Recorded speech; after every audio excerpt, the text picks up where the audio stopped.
우리가 보통 주식 투자에서 투자 심리학 이렇게 얘기를 하면 많은 사람들이 이 생각을 단편적으로 떠오르는 생각들이 있습니다. 대중의 흥분과 공포, 탐욕, 비관주의, 낙관주의, 혹은 남이 가지 않는 뒷길로 가라. 대중이 흥분할 때 반대의 길로 가라. 이런 생각들을 많이 떠올리지만 사실 우리가 투자 심리가 시장에서 굉장히 중요하다는 사실을 인식하고 있으면서도 이 투자 심리라는 것을 막연하게 받아들일 수밖에 없는 것은 이것은 상당히 추상적인 개념이고 실체화할 수 없는 것이고 더 문제는 계량화할 수 없다는 데 가장 큰 문제가 있습니다. 우리가 흔히 사용할 수 있는 것들, 잣대로 이용할 수 있는 지표라든지 그 외 차트에 보여지는 그림이라든지 이러한 부분들은 눈에 보여지는 그림의 높낮이 혹은 지표의 수치값 이렇게 계량화될 수 있는 지표들이 실제로 존재하고 있지만 우리가 투자 심리학이다 이렇게 말하면 도대체 지수가 70 이상이면 과열이다, 30 이하면 침체다 이렇게 말할 수 있는 기준이 없고 그것은 개개인마다 누구는 흥분이다, 누구는 비관이다, 혹은 누구는 침체다 이렇게 이야기할 수밖에 없는 계량화할 수 없는 것이 가장 큰 문제다라는 데서 막연하게 필요성은 느끼고 있지만 실제로 시장에서 우리가 접목하지 못하는 부분입니다. 그러나 제게 만약 누군가가 주식 투자가 무엇이냐 이렇게 묻는다면 저는 시세를 구성하는 사람들의 심리를 읽는 것입니다 라고 답변을 할 것 같습니다. 그럼 여기서 시세를 읽는 것을 시세를 구성하는 사람들의 마음을 읽는 것, 이 말은 최면술사 혹은 심리학자, 정신과 의사 이런 사람들이 그것을 읽는 데 만약에 도움이 된다면 만약 이런 분들이 전부 주식 투자에서 성자가 되고 그렇지 못한 사람들이 패자가 되어야 함에도 불구하고 실제로 이렇게 투자 심리라고 이름을 붙인 것과 우리가 말하는 심리학이라는 것의 개념은 많은 차이가 있는 것입니다.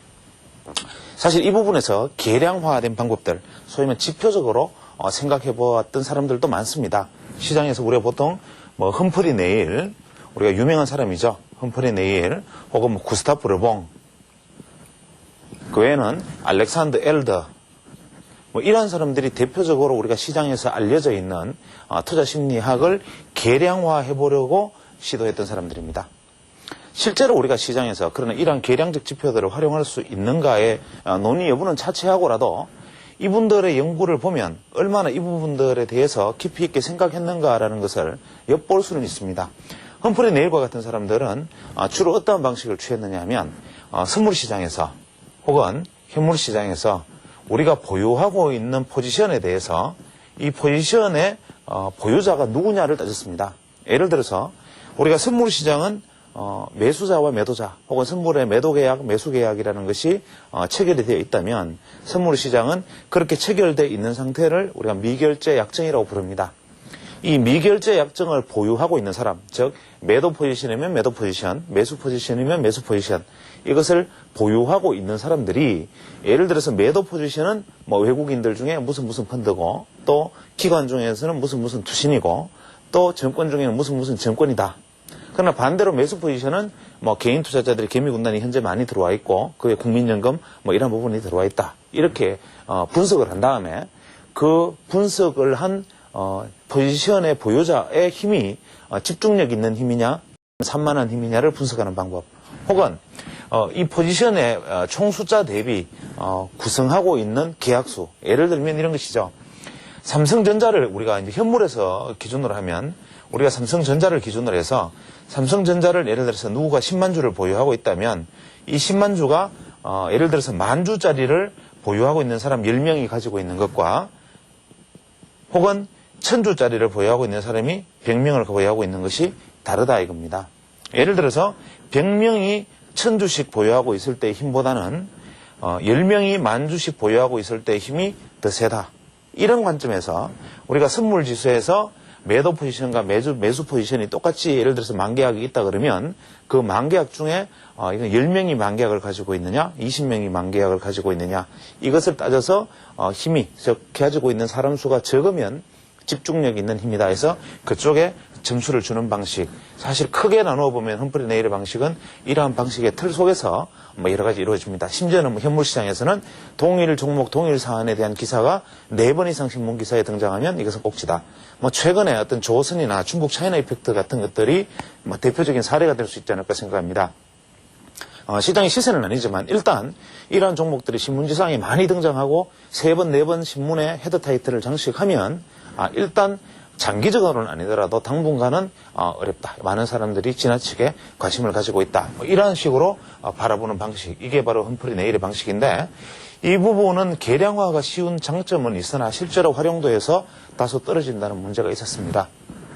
또 구스타프 르본과 같은 사람들은 실제로 시장의 어떤 심리적 지표를 가지고 분석들을 많이 했지만 사실 이분의 개념은 이 험프리 네일과의 개념상에 큰 차이가 없으면서도 우리가 상반사고 이론을 주장했던 험프리 네일처럼 다분히 추상적인 것을 굳이 계량화하려는 의미 없는 시도에 지나지 않았나라는 생각을 합니다.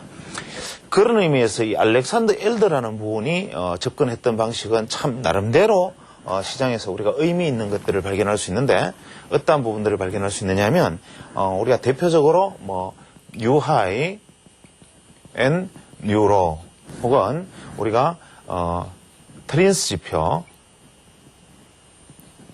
이러한 부분들을 이 엘더라는 사람들이 이 엘더라는 분이 개발을 했습니다. 이분의 이치는 사실 우리가 그냥 시장에서 많이 활용해 볼 수 있는 부분이기도 한데 사실 이분은 컨닝을 했죠. 원래 이분이 이것을 주장했지만 원래 이분의 이 트린스라든지 NHNL의 방식을 먼저 주장했던 사람은 우리가 이제 유명한 사람이 있죠. 그랜빌. 이 미국의 그랜빌이라는 사람 201 이동평균선으로 유명한 이 그랜빌이라는 사람입니다. 이 그랜빌이 주장했던 OBV 지표가 바로 이제 우리가 고점과 저점, 우리가 시장에서 전고점을 경신하고 돌파해 나가는 종목 수가 신저점을 경신하고 하락해 나가는 종목 숫자보다 많으면 상승 추세에 있다. 시장이 박스권에 있을 때 전체 지수의 움직임은 어떠하다 하더라도 설령 지수가 하락하고 있다 하더라도 상승 종목 수가 늘어나기 시작하면 조만간에 지수는 상향 반전한다. 지수 전체가 상향하고 있더라도 신저점을 갱신하는 종목이 늘어나고 일부 종목으로 압축해서 슬림화해서 간다면 조만간의 시장은 반대로 하락할 것이다. 우리가 뭐 2000년대 이런 현상을 많이 경험해 봤습니다. 정보통신으로 집중된 시장의 70종목만 상승을 하고 그래서 대부분의 900개의 종목이 떨어지고 있음에도 지수는 연일 최고치를 돌파해 나가는 현상.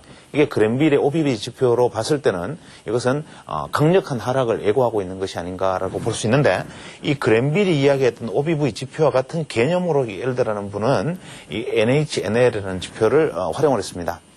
이 NHNL의 지표는 참 여러 가지 유연성을 가지고 바라볼 수 있는데 예를 들면 특정 기간에 내가 보고자 하는 바라보는 기간, 예를 들어서 이번에 선물 만기일이 3개월까지면 최소한 뭐 이번 달 12월 초가 트리플 위칭데이니까 이 트리플 위칭데이에서 다음 트리플 위칭데이까지 3월까지 3개월간의 기간 이렇게 자를 수도 있고 혹은 12월이면 12월 한 달을 자를 수도 있고 이렇게 자기가 잘라놓은 단위 시간 안에서 새로운 뉴 하이, 새로운 고점을 경신하는 종목 수를 새로운 저점을 경신하는 종목 수로 나누어서 이 수치에 합으로 이 수치가 일단 0을 넘으면 0 이상이면 시장이 강세, 0 이하이면 시장이 약세 이렇게 표현하는데 이 부분에서도 중요한 것은 현재 강세를 보이고 있는 종목이 약세를 보이고 있는 종목보다 많다 적다의 여부가 아니라 강세를 보이고 있는 종목 수가 상승 추세, 즉 늘어나는 추세이냐 떨어지는 추세이냐라고 해서 이 NHNL의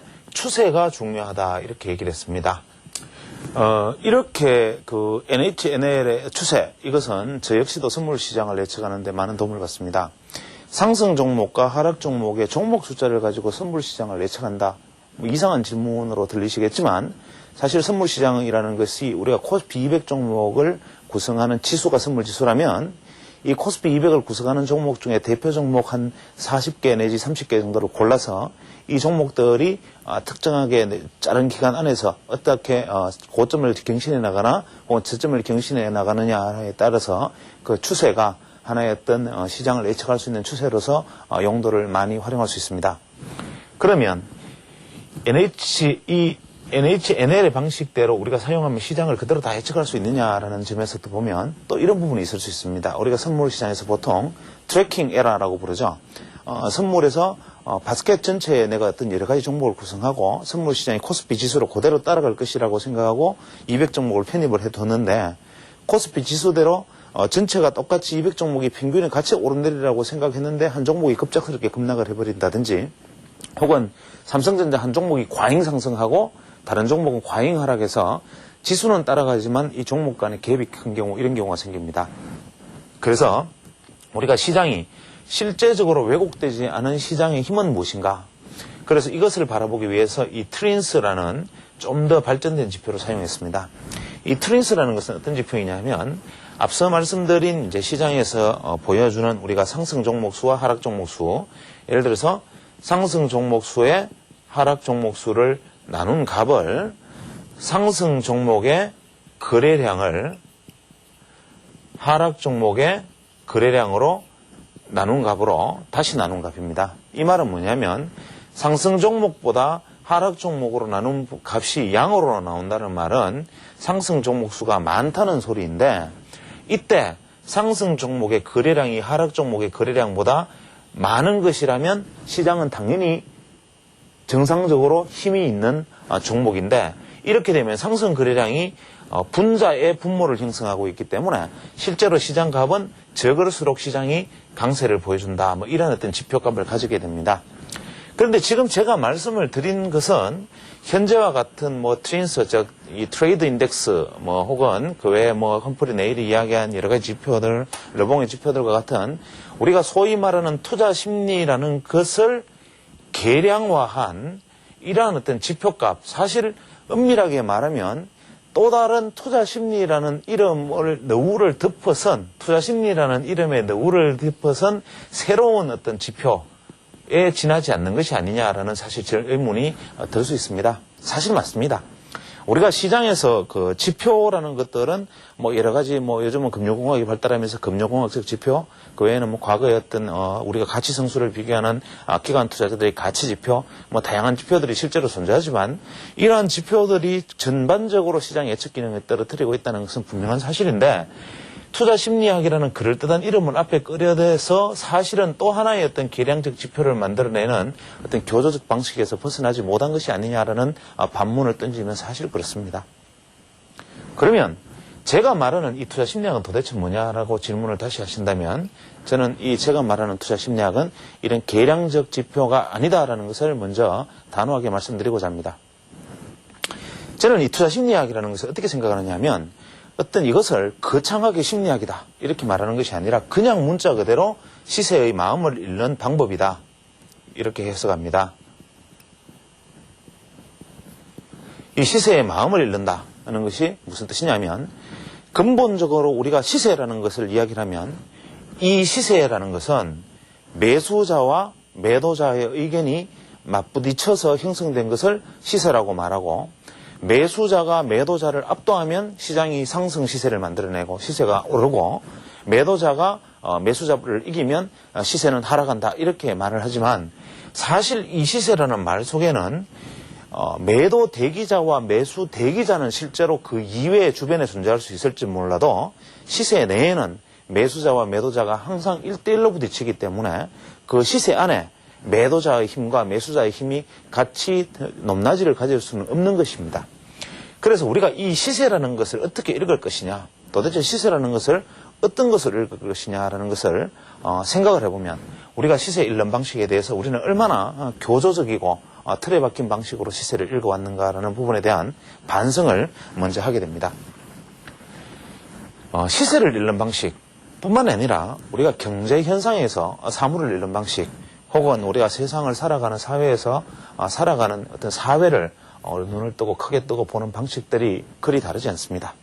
예를 들어서 요즘 우리 뭐 흔히 이야기하는 우리가 뭐 보수다, 뭐 혹은 진보다, 혹은 뭐 수구다, 뭐 개혁이다, 뭐 이런 얘기들을 많이 하고 도대체 정신이 없습니다.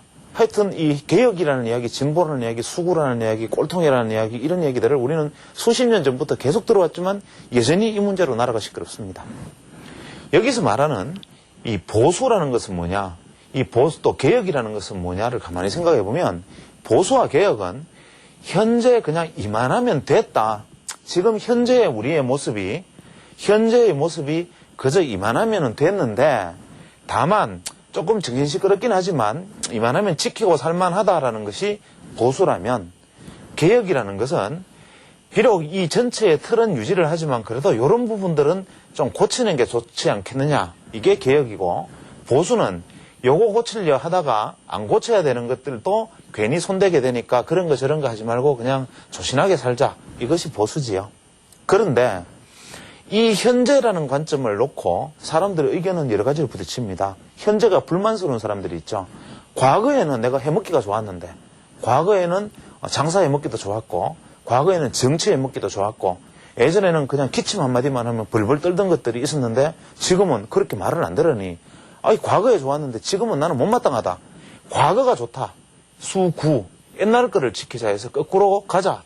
지금보다는 과거가 훨씬 좋으니까 옛날 게 좋다. 이렇게 말하는 게 우리가 소위 말하는 수구죠. 물론 이 수구를 우리가 속된 말로 꼴통이라고 이렇게 얘기하죠. 그래 이러한 어떤 수구적 현상은 현재보다는 옛날이 해먹기 좋았으니까 옛날로 돌아가자. 이것이란 말이죠. 그 진보는 뭐냐 하면 현재 도저히 안 되겠으니까 몽땅 고쳐서 될 일이 아니라 몽땅 갈아엎자. 이거는 아무것도 쓸모없으니까 다 갈아엎어야만 세상이 좋아진다. 이 미륵이 도래하는 용화 세상이 온다.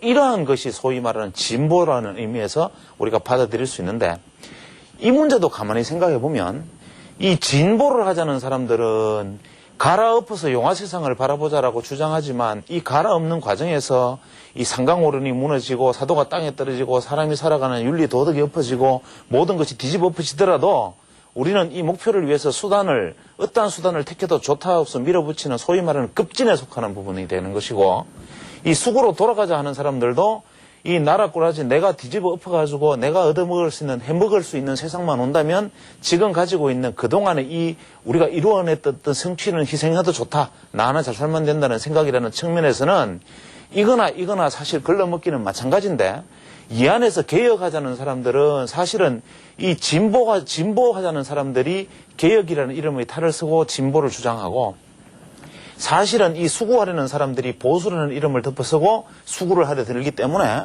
항상 우리는 시끄럽고 정신이 없고 이 안에 속해 있는 보통 사람들은 머물 수도 없고 뒤로 갈 수도 없고 앞으로 갈 수도 없는 상황이지요. 주식 마찬가지입니다. 경제현상 마찬가지지요. 이 사회적으로 우리가 진보와 수구가 맞부딪히고 개혁과 보수의 이름을 뒤집어쓴 진보와 수구가 자기들끼리 뒤집치고 싸움을 하지만 주식도 마찬가지입니다. 우리가 주식을 바라보는 어떤 현재의 시각을 가지고 시각을 노정해서 바라보면 주식시장은 항상 가치 분석이라는 것이 있고 기술적 분석이라는 것이 있고 이랬는데, 항상 어떨 때는 기술적 분석이 나은 것처럼 시장이 이렇게 마음대로 말을 안 들을 때는 기술적 분석만이 살 길인 것처럼 세상을 떠들다가, 지금처럼 기관의 리포트가 좀 맞아 들어갈 때는 또 가치 분석이 1등이다 모두가 그쪽에 몰려가 있죠. 과거에는 가치 분석이라는 것이 정답이었으면 미래에는 기술적 분석만이 정답이라고 주장하던 모든 사람들이 어느새 실제로 현재의 모습에 영향을 받아서 가치 분석에 탈을 쓰기도 하고 기술적 분석에 탈을 쓰기도 하고, 이러한 이분법적 구도를 벗어나지 못하는 것이 또 주식시장을 바라보는 눈입니다. 제가 말하고자 하는 것은 이런 수구적 생각, 소위 말하는 주식시장은 기본적으로 기업의 가치에 수렴한다라는 생각, 저는 사실 그것을 수구적 생각이라고 생각합니다. 우리가 언제 기업의 가치라는 것이 본질 가치에 수렴한다라는 말하는 소위 이 본질 가치를 한 번이라도 제대로 본 적이 있었던가, 본질 가치가 도대체 어떤 것인지를 우리가 단 한 번이라도 제대로 평가를 한 적이 있었던가.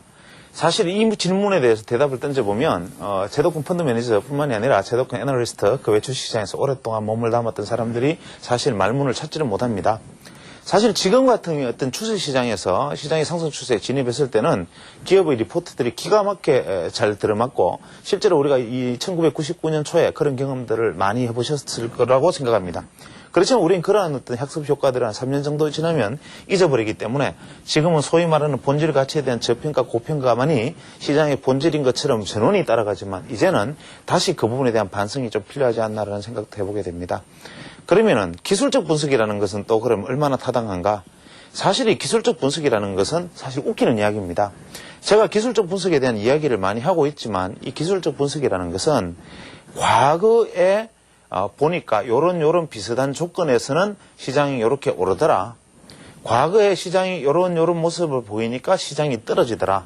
그러니까 지금도 요런 비슷한 모습을 보였을 때는 오르지 않겠는가? 또 시장이 현재 요렇게 보였을 때는 옛날에도 그랬으니까 이번에도 떨어지지 않겠는가라는, 과거에 이랬으니까 현재도 그럴 걸이라는 믿음, 이것이 바로 기술적 분석인데, 세상에 어떻게 사람 사는 일에, 사람이 하는 행위에 과거에 그랬기 때문에 지금도 그럴 것이다 라는 생각이 들어갈 수 있는가라는 것에 대해서 생각이 미치면 이 기술적 분석이라는 것의 어떤 난망함도 우리는 알 수가 있습니다. 우리 헬라클레이토스라는 그리스 철학자가 이런 소리를 했습니다. 이 흐르는 강에 같은 강에 손을 두 번 담글 수 없다. 이 말이 무슨 얘기냐면 우리가 낙동강 가서 손을 한번 물을 담그고 일주일에 물을 담그면 같은 낙동강에 물을 담그는 것인데 무슨 소리냐 이런 질문을 할 수 있겠지만 이 헤라클레이토스는 어떤 소리를 했느냐면 한번 내가 담궜던 그 물은 쭉 흘러내려가서 바다로 그 물이 이미 흘러가 버렸고 일주일 후에 다시 지나오는 이 물은 우리가 낙동강이라고 부르는 어떤 길 속에 담겨 있는 새로운 물인데 우리는 그 형태를 보고 같은 낙동강물이다라고 우리가 이름 지을 뿐이지 실제로 강은 그 강이되 물은 그 물이 아니다. 그래서 우리가 보통 그것이 같은 것이라고 생각하고 있지만 사람은 같은 일을 절대로 반복할 수 없고 진리라는 것은 흘러가 버리면 새로운 것이 계속 채워지기 마련이다. 이런 얘기를 했는데 이 기술적 분석이 바로 그러합니다. 어떻게 10년 전에, 20년 전에, 30년 전에, 심지어는 하루 전에라도 일어났던 사건이 다르고 참여하는 사람이 틀리고 그 안에 부딪히는 생각이 틀린데 과거에 그러했기 때문에 지금 그러하다. 이 논리 자체는 일단 전제가 틀렸기 때문에 기술적 분석도 틀렸습니다. 그런데 왜? 그렇다면 무엇 때문에 소위 말하는 가치 분석을 다루는 기업의 분석가들도 혹은 기술적 분석을 하는 기술적 분석가들도 전부 이 소위 말하는 차트라는 것을 보고 있을까? 또 그렇다면 저 역시도 소위 말하는 주식에 대해서 기술적 분석에 대해서 냉소적인 시각을 가지고 있고 가치 분석 논자들에게 대해서도 가치 분석, 소위 말하는 기업 분석이라는 것이 맞는 국면이 있고 틀린 국면이 있을 뿐이다. 오만방자하게 그러면 안 된다. 이런 얘기를 서로 왜 차가운 이야기들만 하고 있을까? 그러면서도 왜 저는 이 차트라는 것을 이야기하고 실제로 우리 시장 참여자들은 전부 차트를 말하고 있을까? 이 부분에 대해서 제 생각은 이렇습니다. 이 차트라는 것은 소위 말하는 시세가 머물러 있는 지점을 가르쳐 주는 것이죠. 거꾸로 말하면 시세의 거울을 이야기하는 것입니다. 내가 예를 들어서 거울 앞에 서서 내 모습을 한번 지켜보는 것이죠. 내가 거울 앞에 서서 내 모습을 지켜보면 일주일 후에 한 달 후에 내가 살아갈 모습, 내가 걸어갈 모습이 그 거울에 마법의 거울처럼 비춰지는 것이 아닌 다음에야 이 차트 역시 시세라는 것이 한번 비춰졌을 뿐이지 그 비춰진 시세가 어떤 방향으로 갈 것인가를 알려주는 것이 아니다. 이런 얘기를 하고 있는 것이죠. 그러면 차트가 문제에 대해서 한번 논의를 한번 해보기로 하겠습니다. 우리가 흔히 알고 있는 차트는 뭐 좋은 모니터를 가진 사람들은 뭐 17인치, 19인치 모니터, 뭐 좋지 않은 모니터를 가진 분들은 15인치 모니터의 크기에 따라서 화면이 달리 보일 뿐이겠지만 기본적인 는 이 Y축과 실제로 말하는 X축의 교차 속에서 이 교차와 교차가 만나는 점들로 이루어져 있는 것이 사실은 이 차트이죠. 그런데 우리는 보여주는 이 차트를 과연 우리가 보여주는 그대로 그 차트를 나는 믿을 수 있는가라는 부분에 대해서 사실 아무도 회의를 해보지 않았습니다. 왜 그러냐면 차트의 Y축은 이것이 프라이스 가격입니다. 이 가격이라 하면 실제로 얼마나 비싸냐라는 값을 의미하는 것이고 이 X축이라는 것은 시간, 즉 타임이죠. 여기서 말하는 값이라는 것은 절대값이 계속적으로 증가할 수 있는 것인데 이 증가의 방향이라는 것이 여기서는 우리가 비율로 고정을 시켰기 때문에 우리가 상한가면 15%로 주가가 계속 오른다면 거의 기하급수적인 상승을 하게 됩니다. 그런데 반대로 이 X축을 구성하고 있는 이 시간이라는 것은 사실 계량화할 수 있는 잣대가 아니라는 데 문제가 있습니다. 시간이 오늘은 24시간이 오르고 내일은 상한가 10% 올라서 뭐 26시간이 오르고 뭐 그 다음날은 또 하락해가지고 오늘은 18시간이고 또 그 다음날은 상한가 쳐가지고 뭐 30시간이고 이렇게 가는 것이 아니고 이후에 어찌되었건 시간은 규격적으로 토막을 내서 또박 흘러가는 소위 말하는 산수리 서메이션, 즉 하나씩 칸이 더해가는 것일 뿐인데 하나씩 칸이 더해가는 소위 말하는 시간 지표와 가격의 비율이 무제한으로 상승할 수 있는 이 가격 지표가 두 개를 같은 축선에 두고 만나는 지점을 둔다는 것 자체가 이미 전제가 오류가 있다는 것을 우리는 생각해 보지 않을 수가 없습니다. 엄밀하게 말하면 이 시간이라는 것은 3차원적 단위에 속하는 거죠. 이 단위 자체가 시간 단위는 3차원적이기 때문에 이 축선을 만약에 거꾸로 가서 만약에 시간이라는 것은 마이너스 시간이 있을 수가 없는데 우리가 아인슈타인의 이론을 접목해 생각해 보면 시간이 만약에 마이너스로 가는 것이 있다면 우리가 거꾸로 이 축을 이쪽으로만 옮겨버리면 어떻게 됩니까? Back to the future. 소위 말하는 미래와 과거를 넘나드는 시공간을 넘나드는 상황이 발생할 수도 있는 것이 바로 이 시간 단위이죠. 이런 어떤 철학적이고 심오한 3차원적 단위인 시간과 2차원적이고 평면적이고 기하급수적인 수를 가지고 있는 이 가격의 단위를 맞닥뜨려서 나타나는 이 흐름을 우리는 어떤 식으로 해석을 하느냐 하면 안타깝게도 짝대기로 해석을 합니다. 주가가 여기서 만들어진 이 차트에서 만들어진 소위 말하는 시세가 이 시세점에서 지지를 하고 이 시세점에서 저항을 받을 것이다. 뭐 여기서는 지지를 받고 또 여기서는 저항을 받을 것이다 라는 이 평면, 수평적 선의 생각, 즉 수평선과 혹은 이 점과 점을 연결시한 사선, 이 선으로서 지지 무너지면 저항, 이렇게 바라보는 생각들은 소위 말하는 3차원적으로 형성되어 있는 어떤 그림 시세의 어떤 이치를 단순히 2차원적 잣대만으로 바라보려는 기본적인 철학적 오류를 가지고 있다는 것이지요. 시세는 이렇게 보는 것이 아니다라는 것을 저는 주장하고 싶습니다.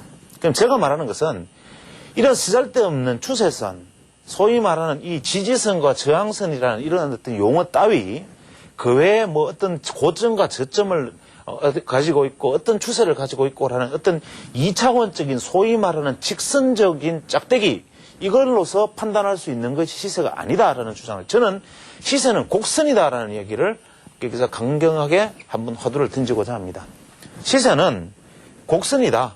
즉 소위 말하면 이것은 3차원적인 차트 안에서 나타나기 때문에 좀 더 어려운 이야기를 하면 보통 이제 연배가 있으신 시청자분들에게는 송구스럽지만 사실 이건 미분값으로 나타나는, 이렇게 나타나는 시세를 바라보는 눈을 가지고 곡선적 시각으로 시장을 바라봐야 되는데 우리는 이것을 직선적 2차 방정식으로 직선적 시각으로 시세를 바라보기 때문에 항상 이 직선적 생각이 주는 오류들에서 차트를 벗어나지 못하고 예전은 이렇게 맞았는데 왜 하필이면 내가 지지할 거로 사면 무너졌을까?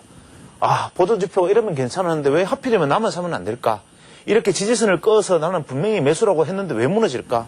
나는 저항선이라 생각하고 팔았는데 왜 돌파해버릴까? 이 소위 말하는 2차원적 생각을 버리지 못하고 이 안에 몰입해 있기 때문에 생기던 이 오류들을 사람들이 경험을 해보면서 기술적 분석이라는 것이 지난 것을 가지고 그럴듯하게 해보면 그럴듯하게 맞는데 이것을 지금 내가 들이대어서 투자를 해보려 하면 안 되는구나. 결국 이 기술적 분석이라는 것도 쓸모가 없는 것이구나라는 이 비관주의에 빠져들게 됩니다. 소위 말하는 이 비관주의, 우리가 기술적 분석을 해봐도 시장은 안 되고 기본적 분석을 해봐도 어떨 때는 기관 투자자의 말을 듣고 투자를 하면 되고 어떨 때는 안 되고라는 이 생각들, 한때는 기관 투자자의 말을 듣고 이 저평가된 종목을 매수해서 재미를 보다가 어떨 때는 저평가를 하고 매수를 했는데 시간은 급나가. 나중에 시간이 지나면 기관 투자자들 믿을 거 하나도 없다. 이거 도둑놈들이다. 지네들끼리 다 해먹는다라는 소위 말하는 비관주의가 팽배합니다. 이 시장이 대세 하락에 접어들면 앞으로도 안 그러리라고 생각했지만 천만의 말씀이죠.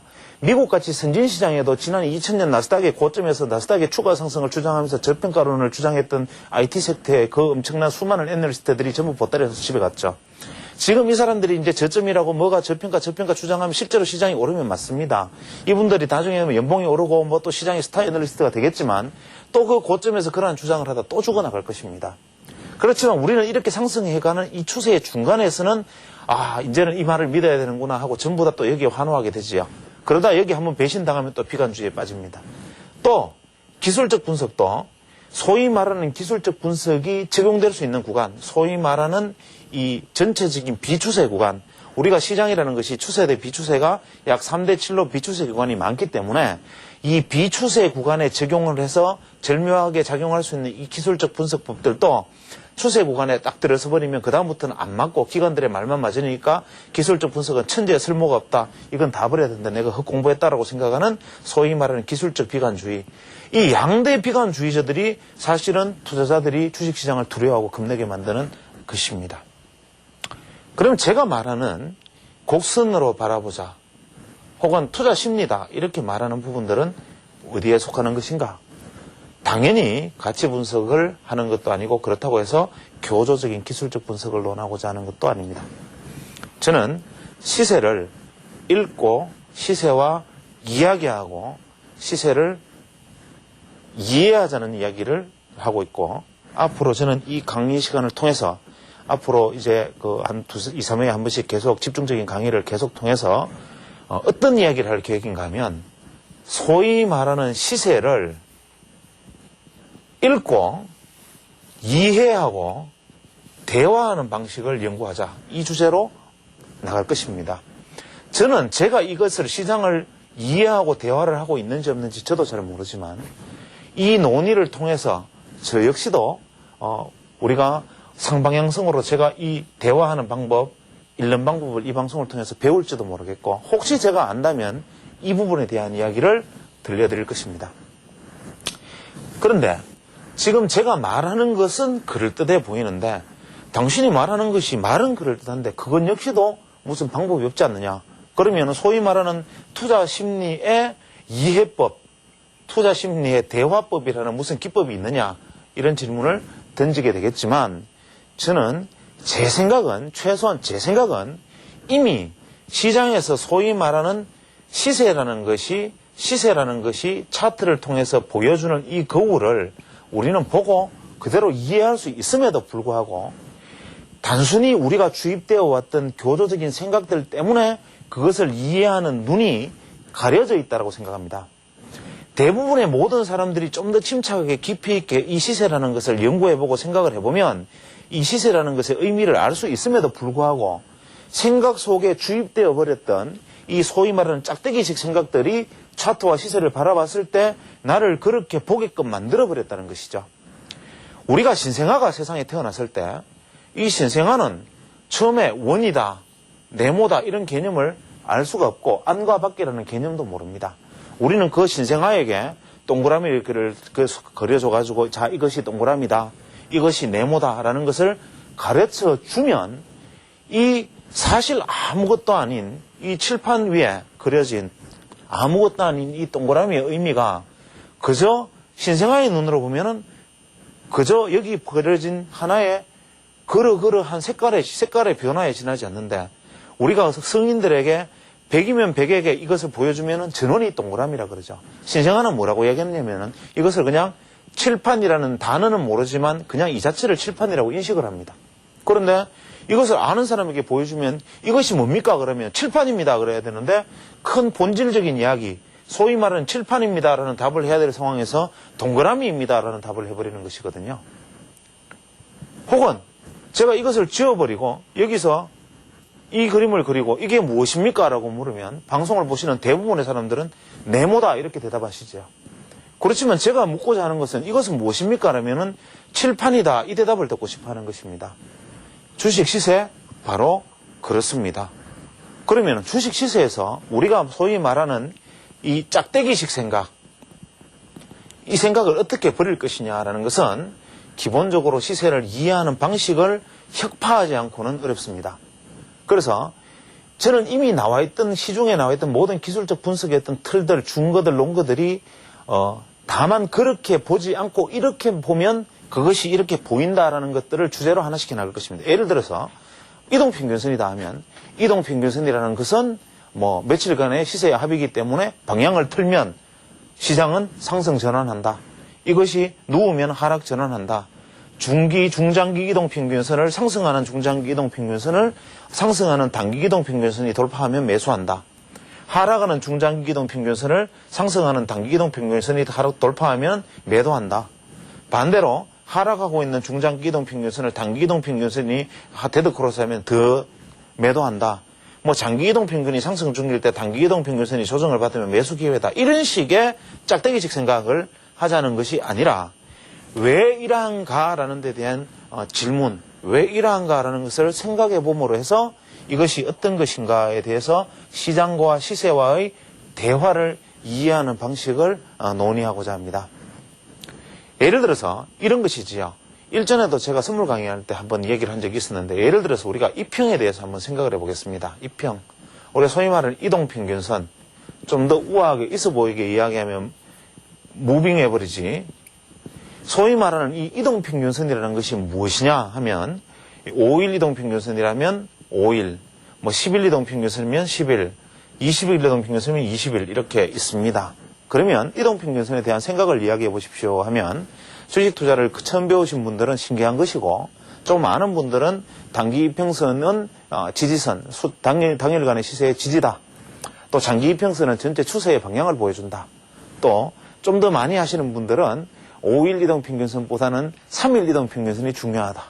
또 시장에 나와서 정권방송에 나와서 떠드는 소위 말하는 이 마바라들은 22일 이동평균선이 핵심 이동평균선이고 38일 이동평균선이 시장의 생명선이며 120일 이동평균선이 아닌 118일 이동평균선이 시장에서 정답이다. 이런 소위 말하는 딴따라 같은 이야기들을 하기 시작합니다.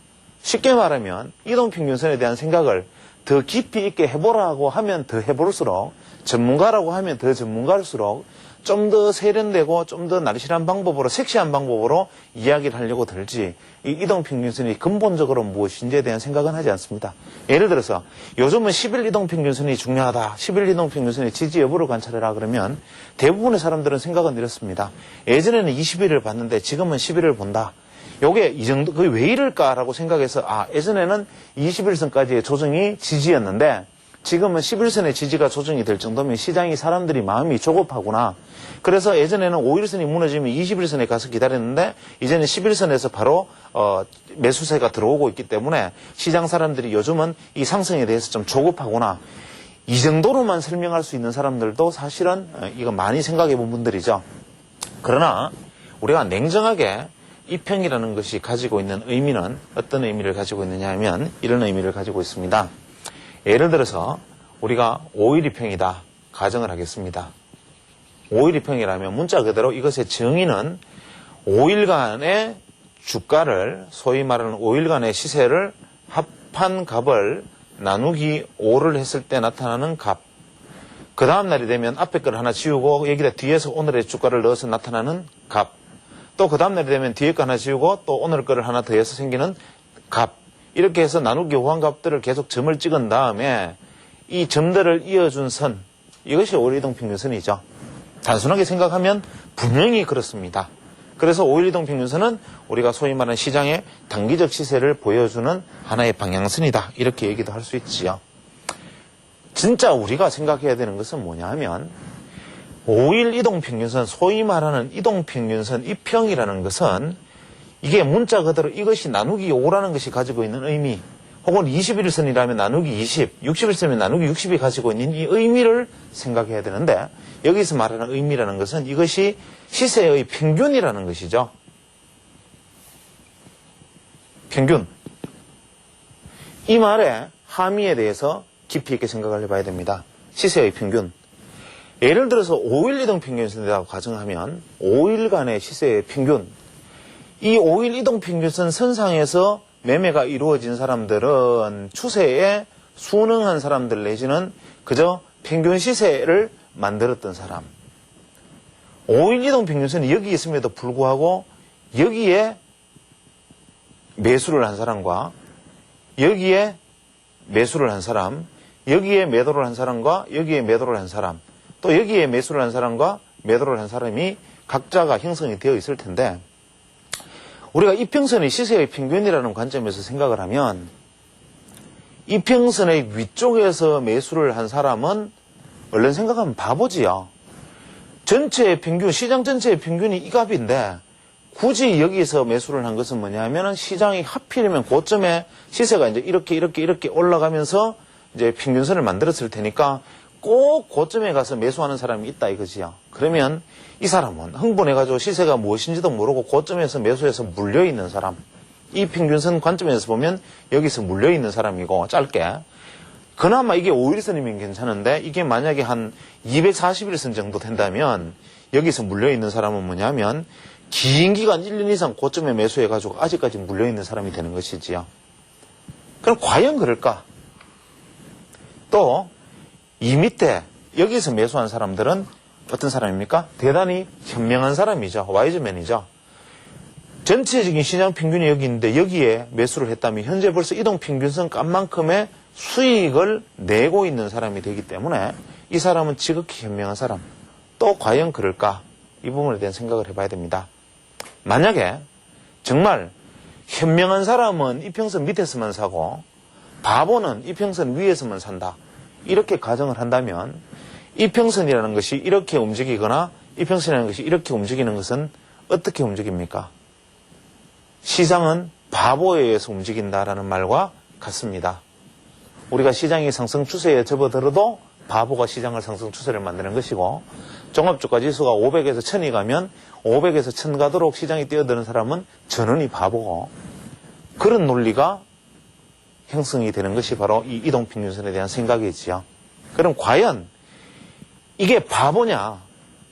지금 왜 제가 이것을 바보다, 현명하다라고 말씀을 드리느냐 하면 이동평균선이라는 것이 평행을 달린다면 사람들이 전부 여기서 사고 팔고 했으니까 시세가 변화가 없을 것이고 시장이 상승을 한다는 말은 단기 상승은 예를 들어서 다음 2, 3일짜리 상승이라도 하려면 단기 평선이라도 들려야 되고 시장이 지금처럼 지난번 500포인트에서 이번에 지금 거의 800포인트까지 올라면 현재 120일 이평선까지 이렇게 들리려면 이 120일 이평선이 들리는 동안 위에서 사준 사람들이 이 이평선을 들어 올렸던 이 힘에 의해서 시장이 간 것이지요. 냉정하게 말하면 여기에 샀던 현명한 사람들이 시장을 주도한 것이 아니라 또 여기에 서 있었던 평균적인 사람이 시장을 주도했던 것이 아니라 이동평균값보다 비싸게 샀던 이 사람들이 시장을 주도한 사람이다. 이것입니다. 우리가 생각했듯이 현명한 사람만이 만약에 시장을 주도하는 것이라면 주식시장은 하락할 때는 오를 때든 시장이라는 것은 바보들에 의해서 움직이는 것이 되는데 우리가 시장은 현명한 사람 혹은 리더하는 사람, 마켓 리더가 이끌어가는 것이라고 전제한다면 마켓 리더는 매매에 있어서는 바보냐라는 생각을 할 수밖에 없습니다. 왜냐하면 이평의 위쪽에서 매매가 이루어져야 시장이 이평이 들렸을 테니까요. 이평이 들렸다 하면 시세가 추세를 잡았다는 소리고 이 추세가 위로 갔다 하면 이 사람들이 위에서 계속 위로 이평선의 평균값보다 고가에서 주식을 사줬다는 얘기가 되죠. 그러면 우리가 소위 말하는 이동평균선이라는 것에 대한 심리 분석, 소위 말하는 우리가 이평이라는 것에 대한 우리가 심리는 어디에서 분석은 어디에서 출발해야 하는가 하면 이평이 상승을 하고 있을 때는 이 부분에 있는 사람, 이평이 하락을 하고 있을 때는 이 부분에 있는 사람을 연구하는 것으로서 출발을 해야 됩니다.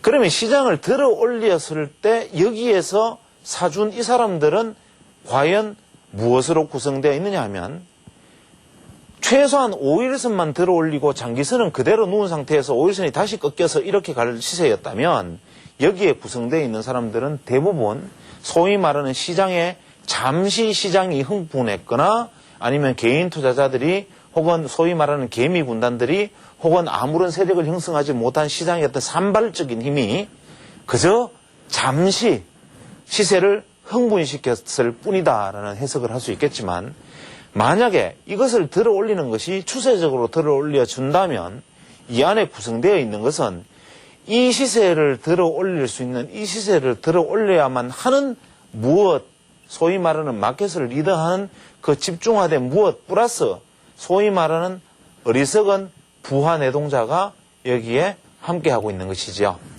이게 어리석은 사람인지 현명한 사람인지 하는 것은 나중에 부하 내동자 중에서도 갈라지겠지만 이 시세가 계속 들어버리면 여기 부하 내동한 사람들은 현명한 사람이 되고 이 시세가 가다가 실패해버리면 부하 내동한 사람들은 바보가 되어버리겠지만 어쨌거나 간에 한 시세를 들어 올리는 데는 한 시세의 시세를 주도하는 무언가가 있고 이 무언가를 바라보면 우리는 왜 무언가를 바라보아야 하느냐 하면 시세가 이렇게 들렸을 때 여기서 매입을 해준 이 사람들이 만약에 어떤 목표를 가지고 시세가 들려있다. 여기서 말하는 목표는 소위 말하는 이 약장수들이 얘기하는 무슨 세력, 뭐 급등을 만들어주는 세력주의 세력들 이런 정말 그 황당무계한 만화 같은 얘기가 아니라 확신을 하겠다고 이것을 시세를 들어 올린 확신 매수자지요. 예를 들어서 이것이 저평가라고 생각되어서 이 종목을 들어 올렸던 시장 전체가 낮다고 생각해서 지수를 들어 올린 확신 매수자이든 이것이 펀드든 혹은 기관 투자자든 외국인이든 심지어는 돈 많은 개인이든 간에 이 시장을 리드하는 이 무엇인가가 이렇게 들어 올렸다면 이 사람들의 평균 단가가 이익이 나기 위해서는 어떤 일이 있어도 여기서 시장이 이렇게 있으면 여기서 평균 단가가 이익이 나기 위해서는 이 평이 이만큼 와줘야 최소한 이 사람들이 여기서 사서 매도가 되면 이것이 최소한 손실은 보지 않는 것이지요. 그래서 만약에 이것이 확신 매수자가 분명하다면 이 위쪽에서 사들인 소위 말하는 이 평균값의 갭을 거기에서 플러스 수익으로 연결을 시키기 위해서는 이 평이 최소한 이렇게 왔으면 이 정도 올라와 줘야 이 시세가 여기서 떨어지면서 청산이 되거나 이렇게 청산이 되면서 요만큼의 이익이라도 남길 수가 있는 것이지요. 그래서 우리는 지금 제가 복잡하게 이야기하고 있지만 말을 자세히 생각해 보면 이동평균이 들어 올렸다. 5일이다. 60일이다. 120일이다. 이러한 이동평균이 들어 올려졌다는 것은 이것을 들어 올리게끔 했던 이 힘이 수익을 낼 수 있는 구조, 어디까지 이 평이 들러와야 최소한 수익이 날 것인가를 생각하는 기준, 이것이 바로 주식시장에서 이 평을 바라보는 알파 오메가다 이 말이지. 이것도 역시 개념적으로는 다가오지 않을 것이라고 생각합니다. 그럼 이것을 개념적으로는 어떻게 접근하느냐? 실제적으로는 방금 말씀드린 대로 소위 말하는 이 평이 그러한 것이라면 실제 시세에서 이것은 어떤 영향을 미치고 우리는 어떤 잣대로 바라볼 것인가 하는 것은 다음 시간에 이어서 계속 이야기해 나가기로 하겠습니다. 지금 제가 주제로 삼고 풀어나가고자 하는 이 주제들이 과연 언제까지 이어질지는 알 수 없겠지만 최소한 제가 담고 있는 생각들을 가감없이 앞으로 그대로 여기서 이 자리에서 뿌려나갈 것임은 제가 약속을 하겠습니다. 앞으로 이것을 시장에서 실제로 접목해서 시장을 바라보는 눈이 다른 방식으로 가능한지라는 소위 말하는 제3의 길을 우리는 찾을 수 있을 것인가, 이 점을 주제로 계속 이끌어 나가겠습니다.